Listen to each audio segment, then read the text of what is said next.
The House of Representatives has set an ad hoc committee to review how cryptocurrency and point-of-sale operations are managed in Nigeria. Now, Speaker Tajuddin Abbas said the move follows rising fraud, cybercrime and cases of consumer exploitation in the digital finance space. He noted that the absence of clear rules for virtual assets and crypto services has left gaps in consumer protection. The committee will hold public hearings to gather input from stakeholders and develop a proper regulatory framework to guide crypto and POS operations in the country. The committee chairman, Olufemi Bamisile, said the goal is to balance financial innovation with national security. He added that the group will work closely with key financial and security agencies to strengthen Nigeria's digital economy while safeguarding citizens and the financial system. The committee has been mandated to 1. Examine the opportunities and challenges posed by cryptocurrencies and POS operations. 2. Safeguard the integrity of our financial institution. 3. Work with stakeholders to develop a legislative and regulatory framework that balances innovations with security and opportunities with responsibilities. We are not here to stifle innovations, but innovation without safeguards can destabilize economies, empower criminals, and erode public trust. Why we are here today is to assemble experts and captains of industries, particularly in the economic sector, so that the committee will be able to collect relevant informations that will guide the House and help us in formulating a regulatory framework that will give birth to a piece of legislation that will guide the operations of this cryptocurrency digital financial transactions. Now, for better understanding of how the House of Representatives intends to go about the regulation, we are joined in the studio by the chairman of the ad hoc committee, Honorable Olufemi Bamisile. Thank you so much for joining us live on Daybreak on Arise News. Thank you ever so much for having me this morning. Now, this is a very important aspect of the microeconomy because you're looking at the economic regulations and security implications of the digital economic investment, namely the cryptocurrency and point-of-sale operators. My findings told me that there are over 3 million point of POS operators in the country. I interacted with a few of them, and they told me that they make barely a paltry 5,000 naira per day. You would agree with me that that cannot cut the reality, the financial demands in the country right now. So how does your reform intend to strengthen this? Because we know that a substantial number of the businesses in the country still falls within the area of the small and medium-scale enterprises, which constitute about 96% of businesses in the country. So what's the economic solution to this issue? Thank you ever so much. Again, good morning, Nigerians. Let me start by sending our condolence to the establishment on the very gruesome and untimely death of Barrister Sonto Shuku. May our soul rest in perfect peace. Thank you so much. Well appreciated. We want to appreciate the Speaker of the House of the National Assembly, the House of Representatives, for having deemed it fit at this point in time to put together this 15-man ad hoc committee to look into the regulatory framework of cryptocurrencies and POS stations in Nigeria. One, what you just said now, that most of the agents, about 3 million. For our findings yesterday, we gathered that they were close to about 5.9 million. Okay. And after the sitting of yesterday, it's been brought up by the CBN this morning. I read in the papers at Punch that the range of amount looked upon is about 1.2 million or thereabout on a daily basis from POSs. So to say they make 5,000 a day is an understatement. Most of these things are not thorough. They're not well guided because the regulations are not there to guide the system. So these are things that we are looking at and working with in the ad hoc committee. That's why we're meeting with stakeholders, all that matters, fintechs and all that. And most of them were physically present at the program yesterday, which would help. Okay, you're talking about the POS major providers. Providers, that's right. Yeah, but when you talk about the retail, at the retail level, they make about 5,000 naira per day from my findings. And yes, at the local ends, At when the- you say and the countrysides and local ends, Yeah. they probably will be making close to about 5,000, 10,000. But at major cities, you find out that most of these guys are doing a whole lot because there are a lot of fraudulent activities going on there. That leads to all our kidnappings and all that. That's where all the fundings come from or come out from, majorly. I think we buy. All right. I want to take a look at the aspect of consumer protection, which of course is a big aspect of what we're trying to do with this regulation. Just a couple of weeks ago, the FCCPC had released a statement saying that they were able to retrieve about 10 billion naira from activities that had exploited consumers. And of course, this wasn't all from the banking sector and the fintech sector. However, banking and fintech dominated this. And of course, we know that most people are now heavily reliant on alternative digital finance, your POSs, your cryptos, and so forth.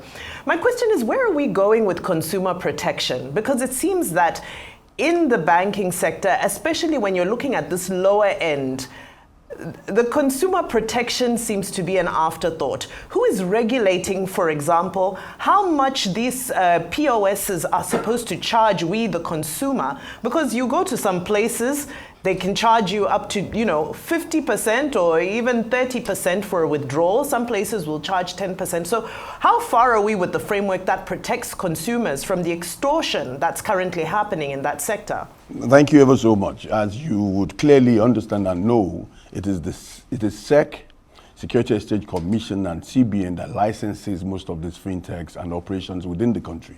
But the truth of the matter is, unfortunately, as we are in Nigeria today, there are no basic regulations or major frameworks, or what you call a necessary law that guides this. And this is what the National Assembly is working at this point in time.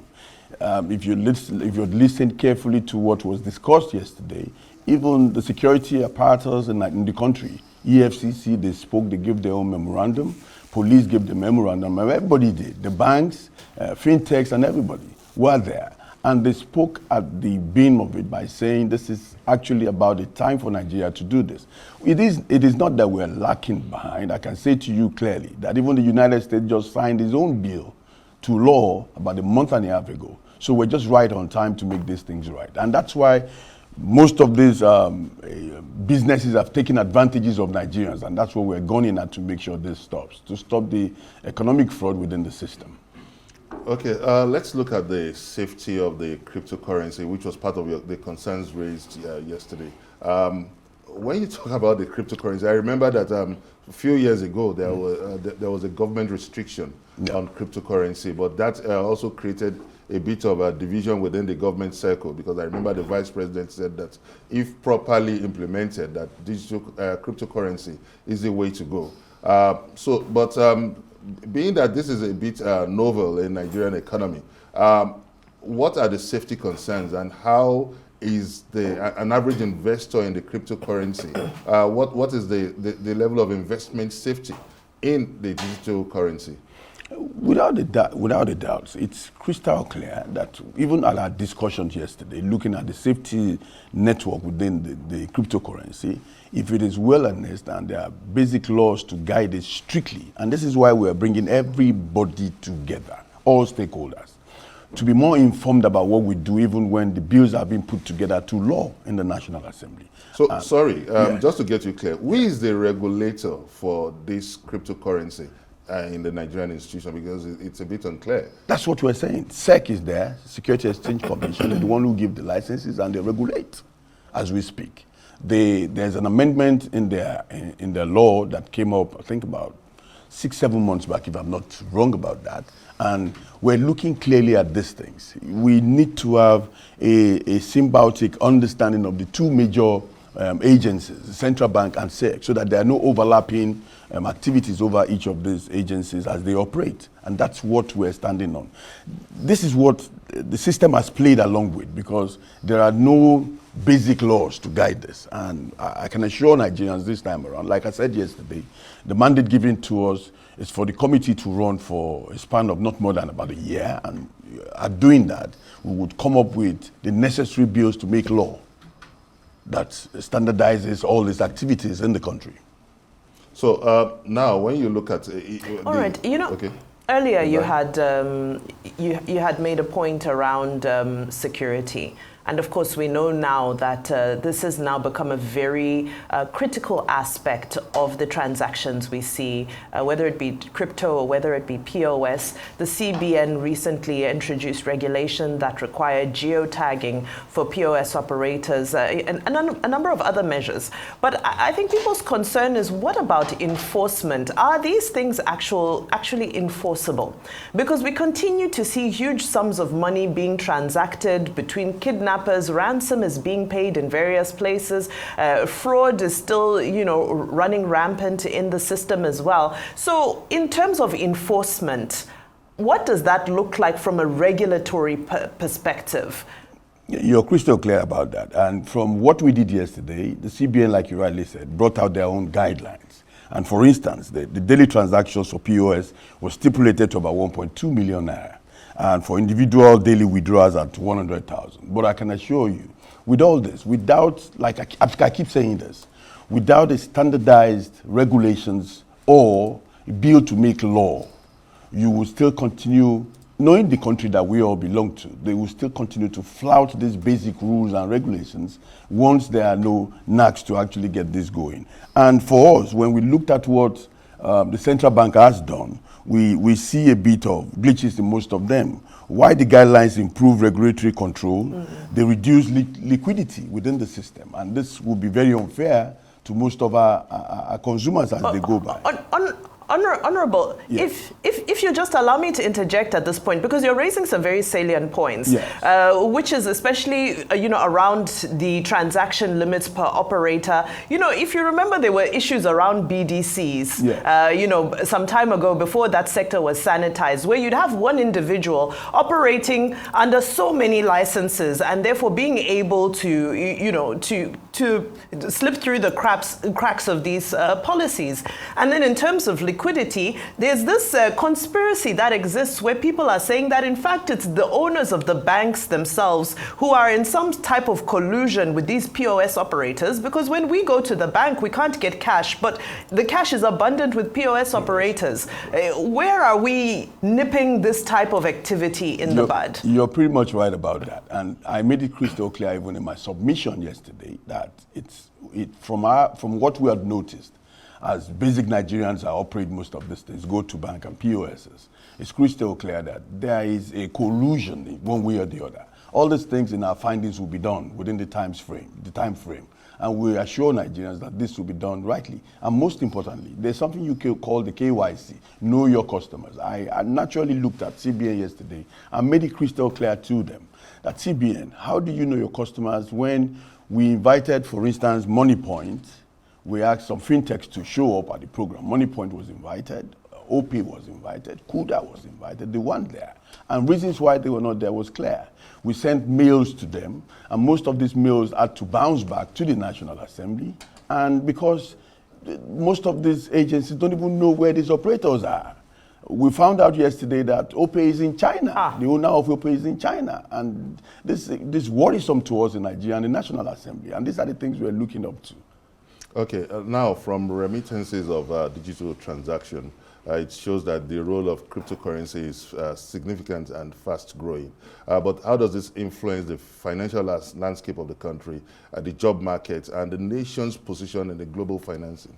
Look at all our folks, all our young folks coming out from colleges and universities without jobs. I can assure you, allowing the cryptocurrency POS to work the way it should, it's going to help the economy most drastically. And this is what is an agenda with what the president wants for the country, looking at scaling all our employment to about less employment to about less than 10 to 15%. So crystal clear, I will tell you that with what we are doing and allowing for cryptocurrency and POS operations to work the way it should in other countries, Nigeria would get to that brim as it goes by.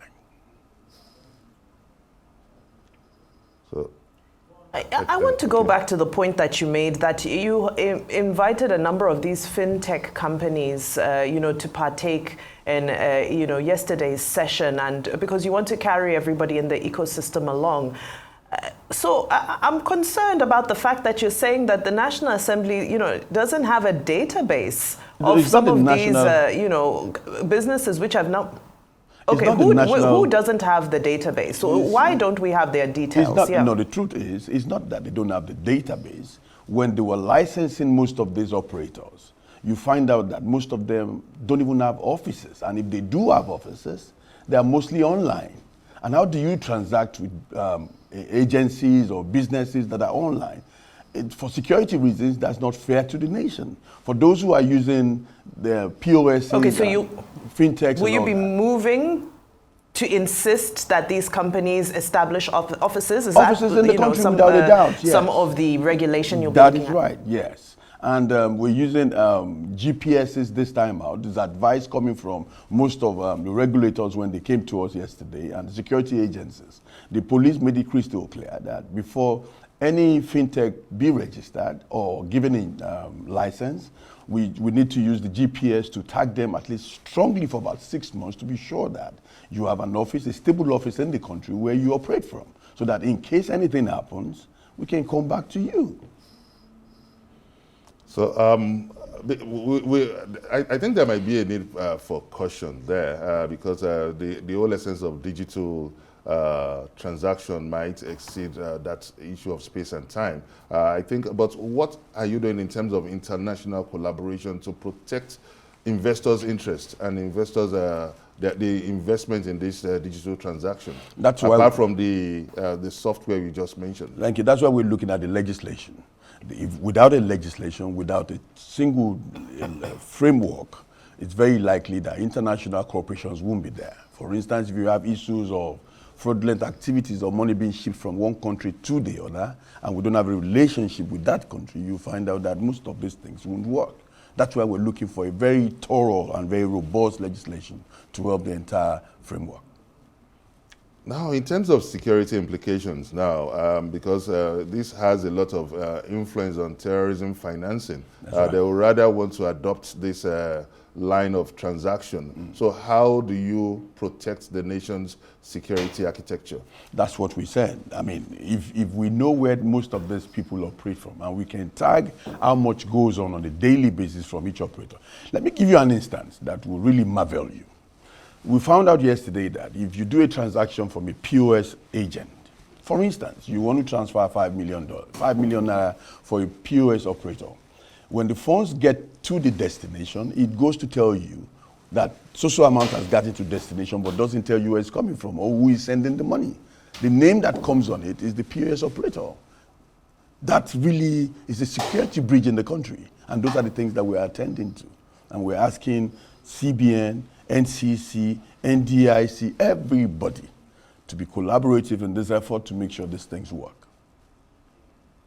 Even NIMSI. Are we not moving backwards? Because the rest of the world is shifting at a fast pace to virtual banking. They say that it promotes inclusivity, financial inclusivity, and will, enhance businesses of small and medium enterprises. As we've seen here in Nigeria, the success of fintechs has translated into the success of several small to medium businesses. If we're now, regulating is one thing, but, asking for them to get office space and so forth, which sort of goes against the principle, the concept of virtual banking, may make life a little bit difficult for them. Are we not, being a little bit too harsh on the fintechs? No, we're not. Especially considering how much of a contribution they're, okay? We need to start from somewhere. We need to be very clear about this. I just told you that even the United States, over 200 and something years, as we speak today, just did their first bill to law about a month and a half ago. So Nigeria is starting at this point. We're just joining that bandwagon. And I can tell you, with all that we have within the network that we're working with, the committee that we're working with the support of the Speaker, it's very clear that we'll be getting to most of this country to see how all these things operate from. So we have to start from somewhere. And starting from this teething period would not be a problem for the country. But we're not stopping anybody. And even when we want to do it on a network basis, it's going to work the way we want it. But it's just safeguarding the network of Nigerians and all our citizenries. The man who interviewed me yesterday from NTA made it very clear that he had lost over 5 million and still trying to look for how to get his funds back. He's even going to court. Who are you going to court with? Thank you very much, Honorable Bamisile. Well, Honorable Bamisile, yes, absolutely. Thank you so much. It's going to be interesting. Okay, we sincerely apologize for that technical mix-up there. Honorable Femi Bamisile is the chairman of the ad hoc committee on the reform of the digital currency and point of sale operators that was held yesterday, the hearing on how to safeguard the security interests of investors in these digital transactions. Thank you very much for joining us and sharing your insight live with us on Daybreak. Thank you very much indeed. Thank you very much again for having me this morning.